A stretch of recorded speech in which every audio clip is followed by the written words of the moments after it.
Amen. Sige po, ang ating pong pag-aaralan ngayong umagang ito ay pinamagatang, hindi mo na, yung title, yan. Ang title po ng ating pag-aaralan ngayon ay pinamagatang, ayan. Basahin nga po natin, The Power of Perseverance. Ano yung sa Tagalog yung perseverance? Magsusumikap, tama. Meron pa po na, anong pagkakaintindi nyo sa perseverance? Pagsisikap, pagtsatsaga, di ba? Ano pa? Pagsisigasig. Yan, mga ganyang malalalim na Tagalog. So sabi na ni Mother Ems, ano pa?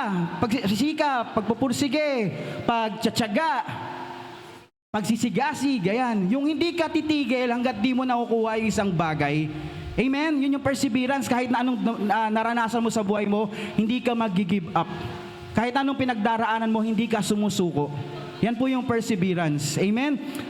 Meron po ako isang magandang example po dito na ipi-play ni kapatid na Jordan. Ito po isang visual example ng perseverance. Sige po, pa-play nga.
Napanood nyo po, nakita nyo po yun, no?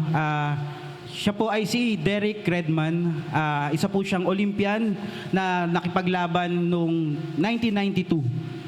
Siya po yung front runner during that time. Siya yung parang kinikilala ng mga tao, ito yung mananalo, ito yung pinakamagaling. Unfortunately, during that time, during the race na po, nagkaroon siya napunit yung kanyang ligament sa kanyang kanang paa. So, hindi niya na mapagpatuloy yung karera. Masakit yun, di ba? Pag napunitan tayo ng ligament, ang sakit po nun. Pero doon po natin makikita yung pagpupursige niya, yung pagpapatuloy niya. Kahit na hindi na siya yung mananalo, anong ginawa niya po? Nagpatuloy pa rin siya at tinapos niya yung karera na yun.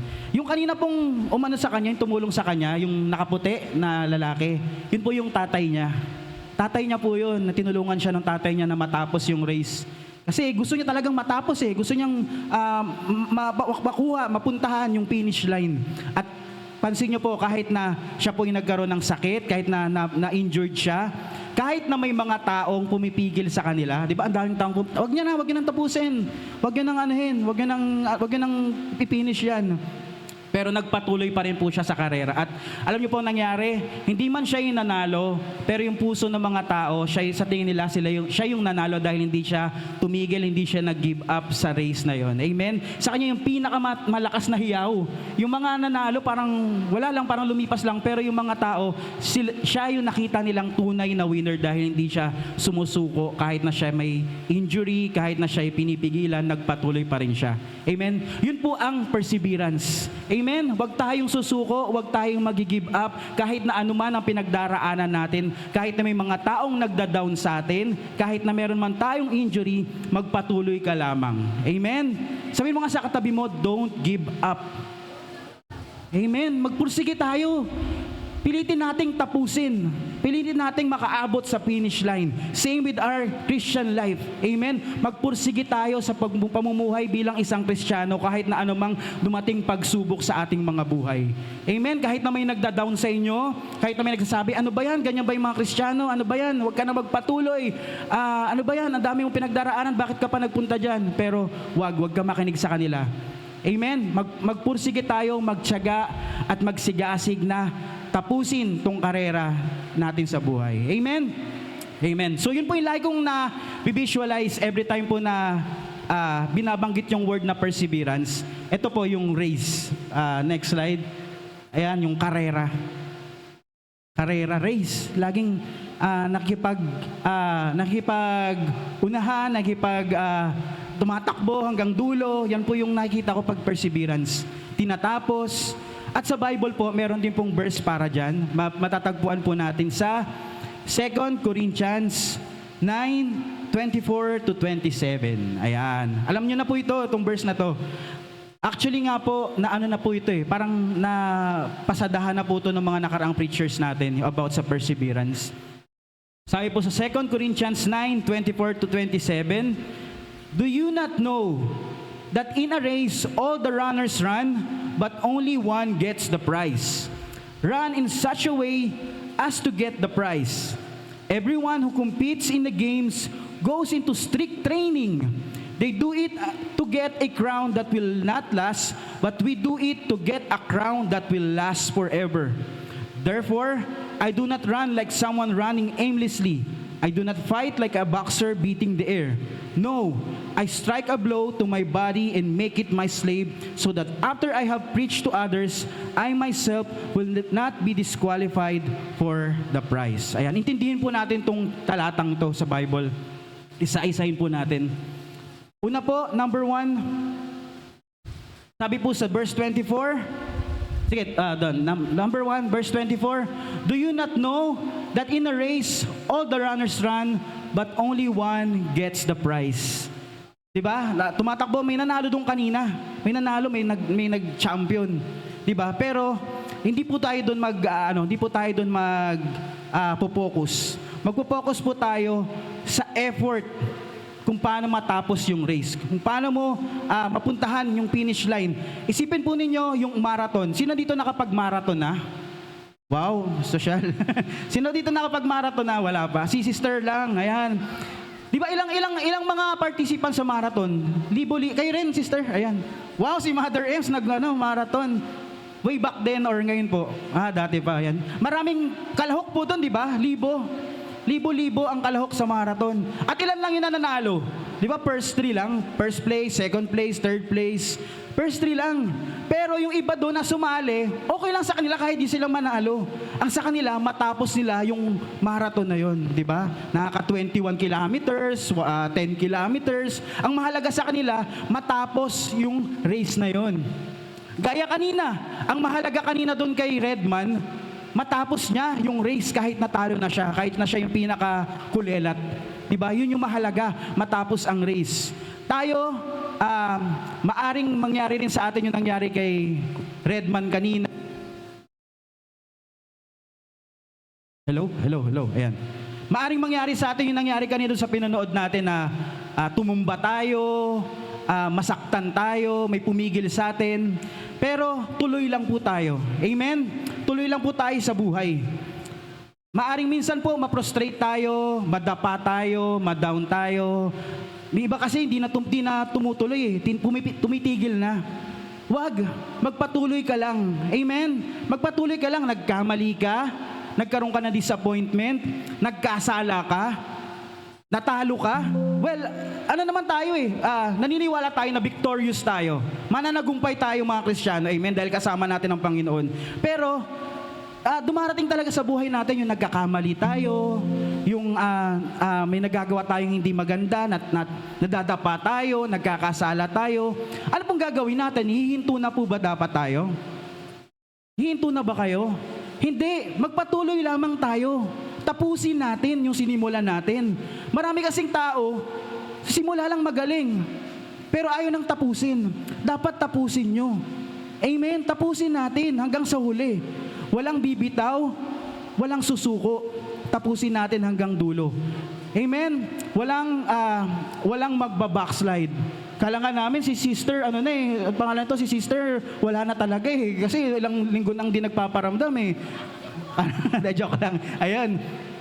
Walang titigil sa pananampalataya, walang tatalikod sa Panginoon. Amen? Tuloy lang, hawak lang sa pananampalataya sa Panginoon. Sabi po sa kanyang salita, tandaan po natin to, nothing can separate us from the love of the Lord. Amen? Walang makakapaghiwalay sa atin sa pagmamahal ng Panginoon. Kaya kahit gaano ka man karumi, kahit gaano man kalaki ang pagkukulang mo sa Kanya, kahit gaano ka man nagkasala, balik pa rin sa Panginoon. Balik, humingi ng tawad, magrepent, at magpatuloy. Amen? Huwag titigil. Sabi mo sa katabi mo, huwag kang titigil. Amen? Karamihan sa atin, nagkaroon lang ng frustration, ng disappointment, ayaw nang tumuloy. Magpatuloy lamang. Amen. Hindi po lahat nagiging panalo sa buhay, laging good yung nangyayari, yung laging panalo, laging ganito, mataas yung nakukuha sa buhay. Pero magpatuloy ka pa rin. Amen. Lalakas at lalakas tayo doon. Amen, amen. Ayan. We get back up, we keep running. Our lives are littered with war stories and missed opportunities, but we must get up. Amen. So yun, everyone is in the race, but not everyone wins. So patuloy lamang tayo. Number two, ayan. Run with purpose. Run to get the prize. Bakit ba sumasali itong mga participants sa Olympics, yung mga Olympians? Ba't sila sumasali? Para ba sa bansa? Parang parang tingin ko, hindi naman lagi lahat sa bansa. Para sa Pilipinas, mga ganyan. Para sa aking bansa, ganyan. Hindi rin. Iba dyan sumasali para makuha yung prize. Di ba? Magkano yung nakuha nakaraan ni Yulo? Naging instant milyonaryo siya. Di ba? Aside doon, di ba? Aside sa prize, ano pa siya ngayon? Sikat na siya ngayon. Yung honor ba? Yung parang glory na ikaw ay yung nanalo, ibang-iba Ibang-iba sa pakiramdam. Pero tayo mga Kristiyano, we will not run to get the prize of glory para sa ating sarili. We will run to get the prize of glory para sa Panginoon. Amen? Yung prize natin, yung mapapurihan ng Panginoon. Amen? Ang prize natin yun, hindi yung mapalakpak ng ibang tao, yung yung paghanga nila sa'yo. Hindi na yun Kaya tayo nagpapatuloy para mabigay yung glory sa ating Panginoon. Higit pa yun sa glory sa sarili, higit pa yun sa anumang mga premyo na makukuha natin sa mundo. Tayo'y magpatuloy para mapagyan ng glory ang ating Panginoon. Amen? So when we run with purpose, when we run to get the prize para pagyan ng glory ang Panginoon, anong gagawin natin? Tama na ba yung okay na to? Okay na yan? Natapos na, isa na akong Kristiyano, nakatanggap na ako sa Panginoon. Okay na yan, lagi ako nagma-attend ng Sunday. May preach po nung nakaraan si Pastora Nicole. Ano po yung dapat nating iwasan sa buhay na to? Yung maging complacent. Diba? Huwag tayong maging complacent na, okay na yan, pwede na yan, ganyan. Hindi po. Dapat ibigay natin yung pinaka-the best natin para mapagbigyan ng glory ang ating Panginoon. Amen? Iba yan Pag nakuha mo yung glory, okay na, masaya ka na. Pero pag binigay mo yung glory sa Panginoon, sobra yung contentment, sobra yung satisfaction. Amen? So we will run with purpose. Ang purpose natin, bigyan ng glory ang ating Panginoon. Amen? Amen? Amen. Ayan. So we will run with purpose. We will run to get the prize and we will give God the glory sa ating buhay. Amen. Amen. Ayan. Number 3. Ayan. Number 3. Everyone prepares. Sabi po sa verse na yan, sa verse 25, everyone who competes in the game goes into strict training. So, pag sumasabak kayo sa marathon, may pumunta ba doon na napalakad lang tapos sali na siya kaagad? Hindi, di ba? May mga training po yan. Yung mga sumasabak sa Olympics, ano lang ba yan, napadaan lang sa kalye tapos kinuha na siya bilang kalahok doon sa race. Hindi po. Meron niyang strict training. Amen? Kung gusto mong manalo, kung gusto mong makuha mo yung pinaka-the best, dapat magpursige ka, galingan mo. Amen? Mag-train ka. Karamihan sa atin gusto makapasa sa exam, hindi naman nag-aaral. Ayan. Gusto maging top-notchers, ang ginagawa, nagkokodigo, nag-cheat, kung ano-ano mga pinaggagawa. Hindi nagpa-practice, hindi nag-ensayo, hindi nagtitrain para makuha nila yung pinaka-the best na result. Amen? Nung nakaraan po, nung March, nag-take po kami ng civil service exam. Natawa po ako kay Brother Echo. Palakpakan natin si Lord. Tingin ko magiging top-notchers to sa civil service exam. Kasi alam niyo po, ang ginagawa niya kahit nasa office namin, nag-aaral pa rin siya pag wala siyang ginagawa. Nag-aaral siya. Nag-aano siya. Kita ko, uy, anong ginagawa nito? Nag-aaral, ganun siya nagpupursige para maging top-notcher sa civil service exam. Nag-aano siya, tapos ang ginawa niya pa po, di ba, karamihan sa atin, na-addict na talaga sa cellphone, sa Facebook. Ang ginawa niyang mga interested na reels, yung mga teaching about civil service. So, every time na may papasok na reels, di ba, tuloy-tuloy yun, biglang may papasok na about civil service. So, hindi na siya maengganyo dun sa mga nakakatawang reels, mga chismis, mga ganyan. Ang napupukaw na yung attention niya dun sa mga question and answer portion. Kaya alam niyo po ba, during the exam, 30 minutes pa po na bago yung time's up, yung end ng time, tapos na siya kaagad. Ganon siya kabilis ng time na yon. Kaya nga nung Friday, inaabangan namin yung resulta ng result na exam. Inaabangan niya kasi tingin namin magtatap to si Brother Echo. Kasi ang galing niya, 30 minutes pa lang po na bago mag-end. Tapos na siya.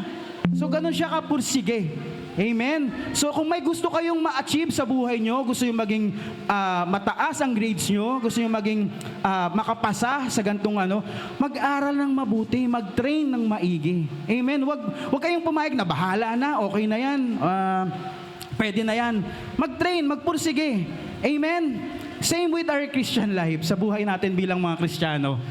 Dapat nagtitrain rin tayo. Dapat kumuha tayo ng trainer.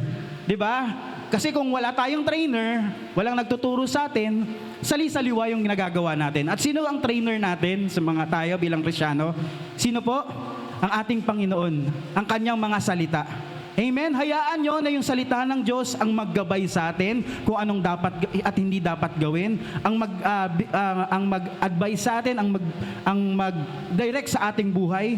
Hayaan natin ang Lord ang mag-train sa atin. Ibigay natin ang ating buhay sa Kanya, buong buo. And Lord, sabihin natin sa Kanya, Lord, I am willing, O God. Whatever your will shall be done. Amen? Aside sa Panginoon, meron din tayong trainer na iba. Alam nyo kung sino? Yun, yung sound na yun. Alam nyo kung sino yung papa nating trainer? Yung katabi mo. Yung katabi mo. Trainer mo rin yan. Alam nyo kung bakit? Bakit mo naging trainer yan? Yan magte-train sa iyo kung paano maging mapagpasensya. Kung paano umintindi ng kapwa. Amen? Yung tipong gustong-gusto mo nang sampalin. Yung katabi mo, ang tigas ng ulo mo. Ganyan, pero natututo kang maging mapagpasensya, habaan yung pasensya mo. Natututo kang maging mapagmahal. Yung katabi mo, kahit hindi ka mahal-mahal, hindi lovable, natitrain ka na maging lovable.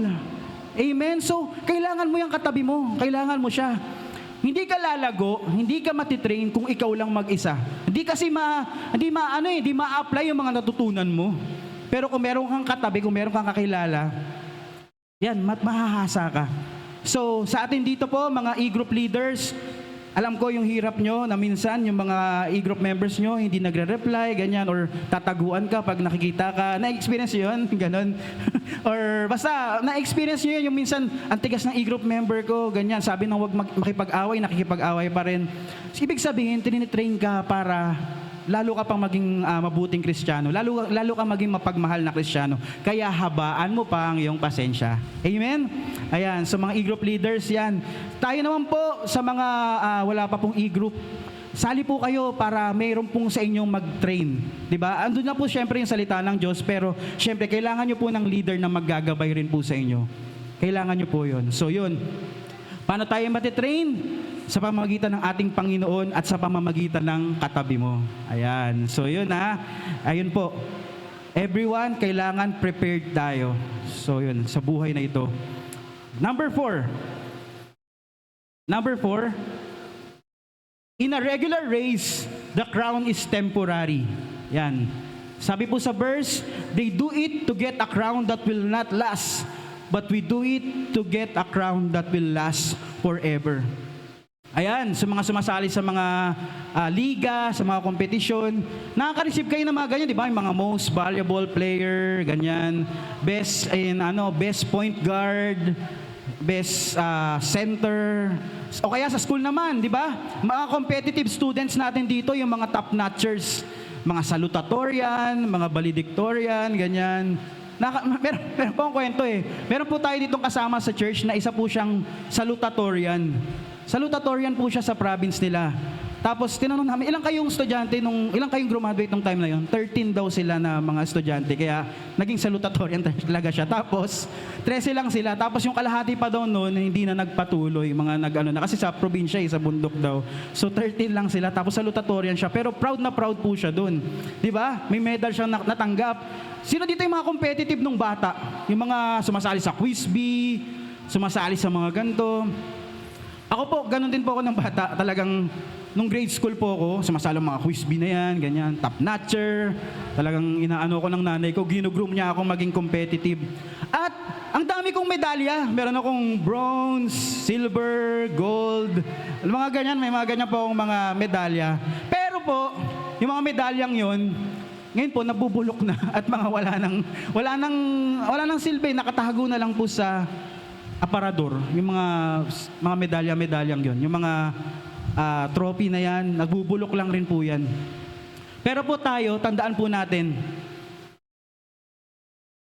yung prize po natin, crown that will last forever. Unlike yung crown na nakuha natin dito sa earth, nakuha natin habang nabubuhay tayo, hindi magtatagal. Pero yung pagtsatsaga natin, yung pagpapatuloy natin, yung paghihirap natin, nakikita po ng Panginoon yan. At papalitan niya po yan ng crown that will last forever. Hindi lang basta-basta ang crown, kundi crown that will last forever. Sabi ko nga po dun sa preaching ko last week sa Moonwalk, kala nyo lang yung ginagawa nyo, yung paghihirap nyo sa paglilingkod, sa pagsaserve, yung mga pawis na tumagaktak sa inyo, yung paghihirap nyo, paglalakad, pagpapagod nyo, magbisita ng mga church members na hindi na nag-church. Kala nyo lang po, walang nangyayari, pero nakikita po ng Panginoon bawat paghihirap po natin. Amen? Sabi po sa kanyang salita, do not give up in doing good, for at the right time, you will reap our harvest. Amen. Huwag kang titigil. Hayaan mo lang, di ba? Kala mo lang it doesn't make sense at all, pero darating ang araw makikita mo, meron palang resulta yung pagpapagal mo. Amen. Sabi nga po ni si Sister Soria, lagi kitang ginagawang example. May kwento daw po yung mami ko sa kanila na pag nasa langit daw tayo, meron daw po tayong kanya-kanyang mansyon na prepare ang Panginoon sa bawat isa sa atin. Naniniwala kayo doon? Pag nandun tayo sa langit, syempre yung gara naman, pag nasa na tayo ng Panginoon, mga squatter lang tayo. Hindi, may prepare ang Panginoon na maganda na regalo, na crown para sa atin. At yun daw yung kinikwento ng mami ko sa kanya. At one time daw po, nakakatawa kasi yung mama niya, napanaginipan daw po yung mami ko. Na yung mami ko daw nasa langit, tapos meron daw hacienda, tama ba? May malaki daw na bahay yung nanay ko dun sa langit. So tayo dito, kahit na wala tayong prize dito, kahit na wala tayong reward dito, kahit hindi na-appreciate yung mga effort nyo, makikita po ng Panginoon yan at gagantimpalaan ka niya pagdating ng araw, pagdating na nakapiling na natin siya. Amen? Amen? Kung wala man nag-appreciate sa mga effort mo ngayon, okay lang yun. Nakikita po ng Panginoon yan. At gagantimpalaan ka niya pagdating ng araw. Amen? So yun, maganda po kasi pag galing sa Panginoon, yung crown na yun, yung prize na yun, it will last forever. Mabuti pa nga po na hindi tayo na-appreciate dito eh. Mas okay pa yun yung hindi tayo na nabibigyan ng prize or na compensate. Kasi mas maganda pag galing sa Panginoon, mas the best, di ba? Kasi dito ano ka na-appreciate ka na eh. Mas maganda pag yung sa Panginoon, mas the best yung ibibigay niya para sa atin. Amen? A crown that will last forever. So yun po yung prize natin. Number 5. Ito po. Paul controls his flesh so that he can be spiritually on task. Sabi po yan sa verse, I strike a blow to my body and make it my slave. So in other words, ibig po sabihin niyan, disiplina. Amen? Amen? Control your flesh. Marami sa atin dito gusto pumayat, pero grabe naman makakain ng cake.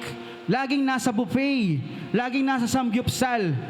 Diba? Maraming gusto maging healthy. Ang taas daw ng BP, ang taas ng ganito, pero hindi nag-e-exercise. Dapat nag-e-exercise tayo, gawin natin yung, wag tayong magpa-slave sa ating nararamdaman, sa ating natin, puksain natin yun, di ba? Gawin natin yung nararapat, gawin natin yung tama, di ba? Maraming gusto maging sexy, maging healthy, pero walang ginagawa, nakahiga lang maghapon sa kama. Amen? Pagkakain, tulog ka agad. So, paano yun? Paano mangyayari yun? Iba, gustong yumaman, gustong magkapera, pero gasta ng gasta. Everyday, nag-i-Starbucks. Everyday, nagko-coffee bean. Diba? Everyday, nagmi-milk tea. Magkano yan? Per day, 200 pesos. Diba? Gusto makatipid daw, gusto maging investor ng ganito, pero hindi nagtitipid. Diba? Ang gastos pa rin. Ayun, diba? Gustong makapiling, gustong makapiling yung pamilya, pero hindi pa rin nag-i-invest, hindi gumagawa ng time para sa pamilya. Diba? We say we want to understand God better, but we don't read the Bible on our own and we don't actually make time to pray. Gusto mong lumalim sa Panginoon, pero hindi ka naman nagdarasal, hindi ka nagbabasa ng salita ng Diyos. Diba? Ano yun? Hintayin mo na lang na lumalim ka ng ganito, pero wala kang ginagawa. Do your part. Amen? Sabi mo sa katabi mo, do your part. Kumilos rin. Diba? Hindi ka lalalim ng aatin ka lang every Sunday and then yun lang. No. Hindi lang po natin hobby ang pumattend sa church tuwing Sunday. Dapat gawin po natin siyang lifestyle, ang maging lumalalim at kilalanin ang Panginoon every day of our lives. Amen? Huwag lang po kayo umasa sa preaching, sa sermon every Sunday. Dapat make effort and time para kilalanin palalo ang Panginoon. Amen? So yun, disiplina. Huwag tayong magpakontrol sa ating sarili, sa ating nararamdaman. But we must discipline ourselves. Amen? Self-discipline. Oo, naligtas na tayo. Pero, nakareceive na tayo ng salvation. Pero dapat maging committed tayo sa proseso para lumalim at makilala pa ang Panginoon. Hindi po yan basta nakatanggap ka sa Panginoon, receive mo yung kaligtasan, okay na. Hindi po. Dapat pag sumikapan mong hindi maagaw yan, hindi mawala yan. Pag sumikapan mong lumalim ka sa Panginoon. Amen? Amen. Ayan. Salamat po. Last number po. Last number. We're racing together. Yan. We're all in this together. Sama-sama po tayo dito. Ayan dyan si Sharpay at si Troy yan sa High School Musical yan. We're all in this together. Sama-sama tayo, tulungan. Amen. Huwag mo hayaan na yung katabi mo mapunta sa impyerno pagdating ng araw. Tulungan tayo sa pananampalataya. Wala po ditong hilahan pa baba. Dapat hatakan pataas. Amen. Huwag mong hahayaan na yung katabi mo, balang araw magsisisi ka kasi makikita mo hindi na nagsisimba, napariwara na yung buhay. Huwag kang papayag na yun. Dapat we're all in this race together. Sama-sama tayong lulusong, sama-sama tayong aabante. Amen. Para nangangampanya lang no. Sama-sama tayo sa pagbabago. Amen. Sama-sama tayo, tulong-tulong. Ganyan. Siyempre, hindi mo naman siyempre, hindi mo pwedeng pagkukunin ka na ng Lord, hihatakin mo yung katabi mo. Tara, sama tayo, ganyan. Yung katabi mo, hindi naman nagpapatuloy sa pananampalataya. Hindi po. Dapat, ngayon pa lang, make every effort para yung katabi mo maligtas, magpatuloy sa pananampalataya. Amen? Tulungan mo siya. Pag nahihirapan siya, pag nakita mo, sumusuray-suray na, kita mo, nawala na ng gana mag-church. Iba naman sa atin, nawala ng gana na mag-church yung katabi. Ay, oo nga, ako rin, ganyan-ganyan. Di tinagatungan mo pa. No. Amen. Dapat tulungan mo yung katabi mo na palakasin siya, i-encourage siya. Di ba? Dapat ganun po tayo. Amen? We're all in this together. Sama-sama po tayo. Dapat walang malalaglag at dapat tayo pa ay madadagdagan at madadagdagan. Amen? Huwag mong hayaan na madalaglag yung katabi mo. Huwag mong hayaan na mawawala siya. Pag nakita mo na nawawala na, follow up mo. Nakakatawa nga ito si Brother Denden, di ba? Di ba, Brother Denden? Meron daw siyang nakitang youth na hindi na nagpapatuloy.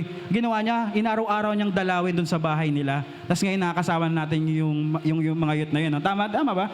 Kayong bumibisita sa ibang youth na hindi na nagpapatuloy dati. Tapos ngayon nagpapatuloy na. So yun, wag kayong manawa na i-follow up, na bisitahin yung mga katabi, yung mga kapatid. Dapat sama-sama po tayo. Amen? Ayan. So yun po. Sa 2 Corinthians 9:24.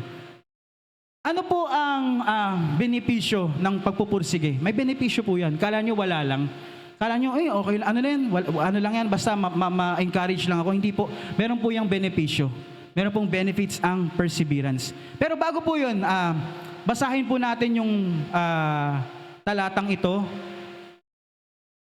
About po sa buhay ni Paul at ni Silas. Ayan. Basahin po natin sa Acts chapter 16. Ayan, Acts chapter 16. Buksan niyo po yung mga Biblia or sige po, pwede niyo pong basahin dito. Hindi ko na po lalahatin kumuha lang po ako ng mga key points dun sa nangyari kay Paul at kay Silas. Ayan. Acts chapter 16. Once when we're going to the place of prayer, we were met, si Paul at si Silas po ito we were met by a female slave who had a spirit by which she predicted the future. She earned a great deal of money for her owners by fortune telling. Verse 17, she followed Paul and the rest of us shouting, "These men are servants of the Most High God who are telling you the way to be saved." She kept this up for many days. Finally, Paul became so annoyed that he turned around and said to the Spirit, "In Jesus' name," sabi niya ganun, "In Jesus' name, in the name of Jesus Christ, I command you to come out of her." At the very moment, the Spirit left her. So meron daw umaaligid-aligid kay Paul at Silas. Papunta sila sa gawain, sa bahay-sambahan. Merong demonyo na sumusunod sa kanila, ginagambala sila. Yung demonyong yon, nasa loob ng isang babae. Kumbaga may demon possessed na babae. At ginagambala sila. At ginawa ni Paul, kinas out niya yung demonyo dun sa babae. At umalis na kaagad yung demonyo. Ganun ka-powerful yung pangalan ng ating Panginoong Hesus. So, anong ibig sabihin nito? Minsan, pag tayo papunta sa mga gawain, papunta sa church, ginagambala tayo ng demonyo. Amen? Minsan, nagpe-prepare ka na ng damit mo, papuntang church, mag-aalmusal ka na, prepare mo na yung lahat-lahat. Biglang may demonyong manggagambala sa'yo. Alam mo yon, minsan bigla kayo mag-aaway mag-asawa, out of nowhere. Minsan merong mangungulit sa'yo, may manggugulo sa'yo, maiinis ka, ganyan. Anong gagawin po natin? Magpapagambala ba tayo sa kanila o magpapatuloy tayo sa pananambahan? Magpapatuloy lang po dapat, amen? Huwag mong bigyan ng opportunity ang kaaway na manalo sa buhay mo. Dapat ikaw yung manalo. Amen? Huwag kang papayag na siya yung manalo, siya yung manaig. Dapat ikaw ang manalo. Huwag kang magpapatalo sa katamaran. Minsan tayo, tinatamad na. Ganyan, ano ba yan? Biglang sumakit yung ulo ko, sumakit yung ganto ko. Huwag tayong magpapatalo sa ganyan. Huwag tayong magpapasway. Minsan gawa lang yan ng kaaway para hindi ka magpatuloy. Minsan may bubulong sa'yo, ipapaalala sa'yo yung mga nagawa mo nung nakaraan. Ay, makasalanan ka. Ay, ganito yung ugali mo, mag-church ka pa. Ganyan, may mga ganun. Mga bulong ng kaaway. Anong gagawin mo? Papakinggan mo ba o isasantabi mo lang? Huwag mong papakinggan kasi pag pinakinggan mo at hindi ka na nagpatuloy, siya yung nanalo sa buhay mo. Kaya dapat huwag tayong pumayag na ang kaaway ang manalo. Amen? Labanan natin to. Amen? So yun, si Paul at si Silas, hindi sila nagpadaig. Pupunta na sila sa gawain sa Panginoon, may demonyong aaligid-aligid sa kanila.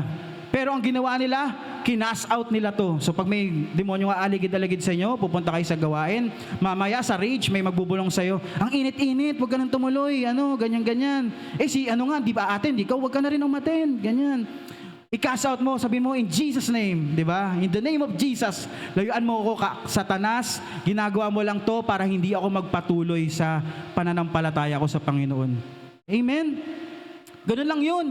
Ginagawa lang po, gagawa at gagawa ang kaaway ng paraan para hindi ka magpatuloy sa pananampalataya mo sa Panginoon. Pero wag tayong magpapatalo. Amen? Wag kang magpapatalo. Tuloy lang. Wag mong hayaan. Gusto niyo ba yun na manalo ang kaaway sa buhay niyo? No, wag tayong papayag.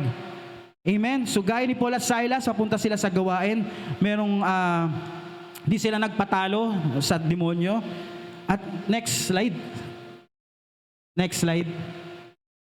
So yun, nangyari, umalis yung demonyo dun sa babae. At ang nangyari, yung amo ng babae, kasi pinagpeperahan niya yung babae na inaalihan ng demonyo, pinagkakaperahan niya. Nagalit yung amo ng babae kay Paul at Silas, kasi wala na yung demonyo dun sa babae, wala na siyang pagkakaperahan. Ginagamit niya yung babae para pagkaperahan. So, ang ginawa niya, pinaratangan niya si Paul at Silas. Pinatangan ng amo ng babae si Paul at Silas. Sinabi, itong dalawang to, nanggugulo lang to. Ayan, ikulong niyo to, pinaratangan niya. Hanggang saan nangyari? Binugbog, ginulpe ng mga tao si Paul at si Silas. Ginulpe, the crowd joined in the attack against Paul and Silas, and the magistrates ordered them to be stripped, hinubaran, at pinagpapalo, di ba? After they had been severely flogged, they were thrown into prison. Hindi pa nakontento, pinakulong pa. And the jailer was commanded to guard them carefully. When he received these orders, he put them in the inner cell and fastened their feet in the stocks.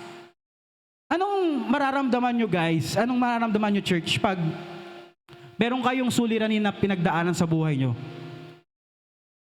Di ba usually, ang initial reaction natin, nagagalit, na-frustrate, naiinis, di ba? Yung iba, kung ano-ano mga nasasabing hindi maganda. Pero ito po, ang benepisyo ng perseverance. Makikita natin sa buhay ni Paul at Silas. Ito po yung dapat nating tularan. Next slide. It humbles them. So pag meron tayong perseverance, lalo tayong nagiging mapagpakumbaba, gaya ni Paul at Silas. Kahit na pinagpapalo sila, kahit na pinaguhubaran sila, nagpatuloy pa rin sila, nagpersevere pa rin sila. Hindi sila naging mayabang. Kasi syempre, ikaw pag napatlayas mo yung demonyo, magmamayabang ka na, no? Na parang, ang galing ko, ganyan. Pero hinayaan ni Lord na ganun yung mangyari, na pagpapaluin sila, na hindi maganda yung nangyari sa kanila, para to humble them. Di ba kasi ayaw ng Panginoon ng mayabang. Sino dito mayabang? Ayaw po ng Panginoon yung mayabang. Sabi po sa verse kanina ni Mother Ems, di ba? Dapat maging humble lang daw tayo.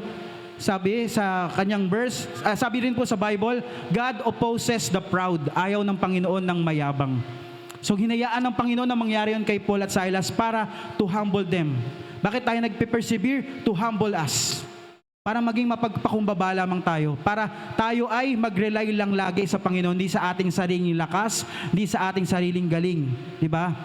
Dapat ang verse po natin lagi, it's not by might nor by power, but by the power of the Spirit of the Lord. Amen?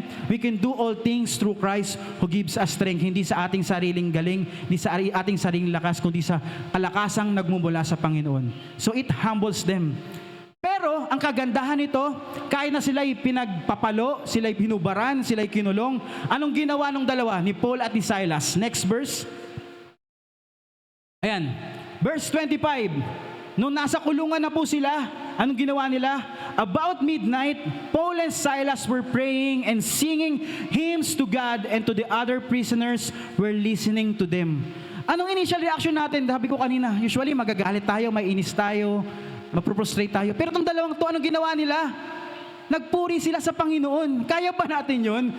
Ginulpi ka na, pero magpupuri ka pa rin sa Panginoon.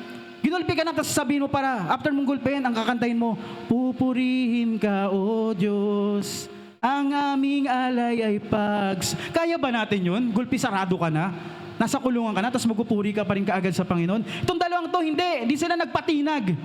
Nagpuri pa rin sila sa Panginoon. maaring kung sa atin nangyari ito, ibang kanta yung mga kakanta natin, no? Baka mga I become so numb, I can feel you there. Baka ganun yung mga kinakanta natin. O mga samang kanta, mga no si balasi, baka ganun yung mga kinakanta yung time na yon. Sabi nyo, sino ba sila? Baka ganun yung aawitin natin. Pero itong dalawang to, papuri sa Panginoon yung kanilang ginawa. Kaya ba natin yon? Kaya natin yon, amen? Maging mabuting halimbawa sa atin itong dalawang to, na kahit sila'y pinahiya, kahit sila'y ginulpi, kahit sila'y nasasaktan, nagpatuloy pa rin sila sa pagpupuri sa Panginoon. At anong nangyari? Verse 26, suddenly, there was such a violent earthquake that the foundation of the prison were shaken. Nagiba yung kulungan. At once, all the prison doors flew open and everyone's chains came loose. Naghimala ang Panginoon. Siguro na-touch yung puso ni Lord. Grabe itong dalawang to. Grabe yung pinagdaanan nila, pero nagpuri pa rin sila sa akin. Pero inyo, nayanig yung kulungan at sila'y nakalaya. Nawala yung mga chains nila na-broke. Amen? Sabi sa kanta natin kanina, tayo'y malayang malaya. So every time pala tayo nagpupuri sa Panginoon, pinapalaya niya tayo. Same with these two guys, si Paul at si Silas. At anong nangyari? Verse 27, the jailer woke up, and when he saw the prison doors open, he drew his sword and was about to kill himself. Magpapakamatay na sana yung kanilang bantay. Pero ang sabi ni Paul shouted, "Don't harm yourself. We are all here." Hindi sila tumakas. Diba? Nagiba na yung kulungan, pero hindi sila tumakas. Hinayaan lang nilang magiba. The jailer called for lights, rushed in, and fell trembling before Paul and Silas. He then brought them up and asked, "Sir, what must I do to be saved?" Next, the benepisyo po ng perseverance ay, it helps others. Diba? Una, it humbles us. Next, it helps others. Mantakin niyo yun dahil sa pagpupursige ng dalawang yon na hindi sila nagpadaig sa kanilang nararamdaman, sa kanilang sakit nararamdaman, sa kanilang pagkakapahiya sa kanila. Natulungan nila yung yung bantay. Miski yung bantay, naligtas, nanampalataya. Sabi niya, "What must I do to be saved?" Sabi ng jail guard. Ang sagot nila, "You must call upon the name of the Lord Jesus to be saved." Napatanggap nila yung bantay nila, nakalaban nila. Pinatanggap nila sa Panginoon at ito po'y naligtas. Amen? Maaring sa buhay nyo, nagpapatuloy lamang kayo, kala nyo wala lang nakatingin sa inyo, pero di nyo alam, blessing na pala yung buhay nyo sa ibang tao. Kaya, your life is a blessing sa ibang tao. It helps others. Kaya pag yung mga testimony nyo na itong si sister hindi sumuko, itong si brother hindi sumuko, nagiging kalakasan po yan sa mga kapatiran natin. Amen? It helps others. Yung storya ng buhay mo na ikaw ay nagpatuloy, it helps others, it encourage others. So, magpatuloy ka lang. Kala mo lang walang nangyayari pero may nangyayari. Amen? Nakakatulong ka, nagiging pagpapala ka sa ibang tao. Amen? It helps others. Next. Dito po, magtatapos tayo sa Acts 16:34. The jailer brought them into his house and set a meal before them. He was filled with joy because he had come to believe in God and his whole household. Hindi lamang po yung jailer yung naligtas dahil sa nangyari, pati pa yung buong pamilya niya naligtas at nakakilala sa Panginoon. Kaya yung pagsubok niyo sa buhay, yung pagpupursige niyo, yung hindi niyo pagsuko, isa po yung magandang halimbawa sa ating mga kapatid. At malay niyo po, dahil sa buhay niyo, buong pamilya nila ay maligtas. Amen? Amen. So last po na benepisyo ng perseverance, it honors God. Yung pagpapatuloy natin, yung pag hindi natin pagsuko, natutuwa po ang Panginoon dyan. Kaya huwag kang susuko. Huwag kang bibitiw. Magpatuloy ka lamang. Last slide. Dito ko po iiwanan tong mga magandang kataga na binitawan ni Martin Luther King. Sabi niya po sa kanyang libro, "If you can fly, then run. If you can run, then walk. If you can't walk, then crawl. But whatever you do, you have to keep moving forward." Tuloy-tuloy lang po. Amen? Walang titigil, tuloy-tuloy lang hanggang sa huli. Amen? Kahit na anuman pagsubok dumating sa buhay nyo, magpatuloy ka lang. Kahit nagkaroon ng blockage, nagkaroon ng hindrance, magpatuloy ka lang, huwag kang bibitiw. Hanggang huli, dapat lahat tayo magsama-sama, kita-kita sa finals. Amen? Tayo po ba'y may natutunan ngayong umagang ito? Amen? Sige po, palakpakan natin ang Panginoon. So yun, tayo po'y magpatuloy, tayo po'y magtiyaga, tayo po'y magpursige, tayo po'y maging masigasig. Hanggang sa dulo, dapat sama-sama po tayo. Walang malalaglag, dapat tayo pa po'y madadagdagan. So, pwede po bang tayo yumuko at manalangin? Hallelujah. Lord, marami pong salamat, O God, sa paalala ng iyong mga salita, O God, na dapat, Lord, hindi kami titigil, O God, kahit na kami may mga pinagdaraanan, kami po'y magpapatuloy lamang, O God, sa aming pananampalataya sa inyo. Lord, tulungan niyo kami, bigyan niyo po kami ng kalakasan sa aming pagtakbo, sa aming buhay, O God. Lord, wag niyo pong hayaan, O God, na tumigil kami, O God. Bagkus, Lord God, we want to be better, O God. We want to be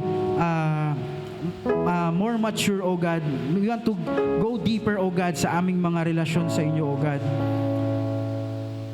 Lord, ano man po mga binabalak ng kaaway para i-snatch yung buhay namin, papalayo sa inyo. Ngayon pa lang po, nire-rebuke na namin ito, O God. Huwag niyo pong hayaan, O God, na manakaw kami ni Satan. Huwag niyo pong hayaan, O God, na mawala kami sa inyong mga kamay, O God.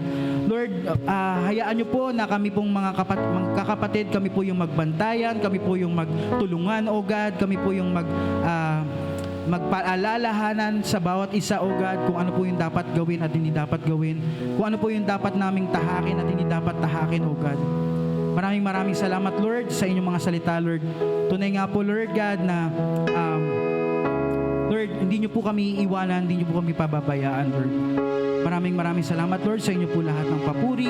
Lahat po ng ito'y ginagawa namin para sa inyong glory, O God. Let your name be glorified, O God. Lord, we give back all the honor and all the praises to you. In Jesus' name we pray. Amen. Amen.